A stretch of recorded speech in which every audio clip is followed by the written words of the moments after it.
আসসালামু আলাইকুম take lovers. আজকে আমরা একটি গুরুত্বপূর্ণ টপিক নিয়ে কথা বলবো। ইয়েস, আপনারা অলরেডি টাইটেল আর থাম্বনেল দেখে বুঝে গেছেন যে আজকে কি নিয়ে আলোচনা করব। Official phone versus unofficial phone. আপনি কি কনফিউজড যে কোনটা নেবেন? তাহলে এই ভিডিওটা শেষ পর্যন্ত দেখার অনুরোধ রইল, কারণ আমি এই ভিডিওতে আপনাদের সব কনফিউশন ক্লিয়ার করে দেব। চলেন শুরু করি। তো প্রথমে জানা যাক অফিসিয়াল ফোন কি। তো প্রথমে দেখা যাক অফিসিয়াল ফোন বলতে আমরা কি বুঝি। অফিসিয়াল ফোন মানে হলো এমন ফোন যেটা মোবাইল ব্র্যান্ডের অফিসিয়াল চ্যানেল বা ডিস্ট্রিবিউটরের মাধ্যমে বাংলাদেশে আসে। এই ফোনগুলো সঠিকভাবে কাস্টমস ক্লিয়ারেন্সের মাধ্যমে আসে, তাই এখানে ট্যাক্স এবং অন্যান্য চার্জগুলো সরকারকে পরিশোধ করা হয়। এর ফলে আপনি একটা ওয়ারেন্টি, আফটার সেল সার্ভিস এবং নিরাপত্তা পেয়ে যাচ্ছেন।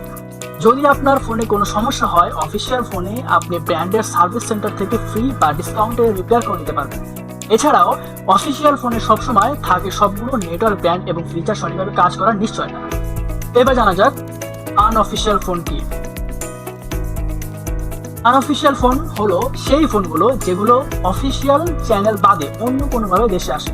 যেমন ধরেন ব্যক্তিগতভাবে বাইরে থেকে এনে বিক্রি করা হয়। এই ফোনগুলিতে ট্যাক্স এবং কাস্টমস ক্লিয়ারেন্স হয় না, তাই দাম তুলনামূলকভাবে কম হয়। তার জন্য এটাতে ঝুঁকিও থাকে। তো প্রথমত, আনঅফিসিয়াল ফোনে কোনো ওয়ারেন্টি পাওয়া যায় না, মানে ফোনে কোনো প্রবলেম হলে আপনাকে নিজেই খরচ করে ঠিক করাতে হবে। আর অনেক সময় ফোনে নেটওয়ার্কে সমস্যা বা সফটওয়্যার আপডেট পাওয়ার ক্ষেত্রে অসুবিধা হয়, কারণ ফোনটি দেশের জন্য তৈরি করা হয়নি। তো এখন প্রশ্ন হলো কোনটা আপনার জন্য ভালো হবে বা আপনি কোনটা বেছে নেবেন।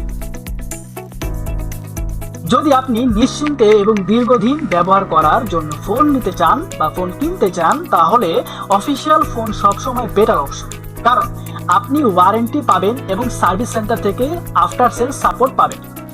কিন্তু যদি আপনার বাজেট কম থাকে এবং একটু কম ঝুঁকি নিতে রাজি থাকেন, তাহলে আনঅফিসিয়াল ফোন নিতে পারেন, তবে এর ঝুঁকির ব্যাপারটা মাথায় রাখতে হবে।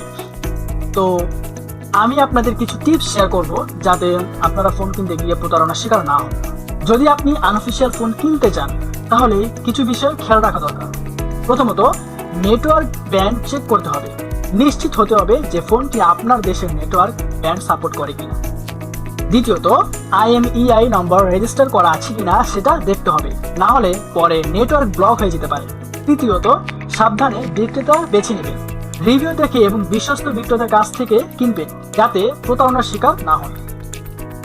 তো বন্ধুরা, এটা ছিল অফিসিয়াল ভার্সেস আনঅফিসিয়াল ফোনের মধ্যে প্রধান পার্থক্য।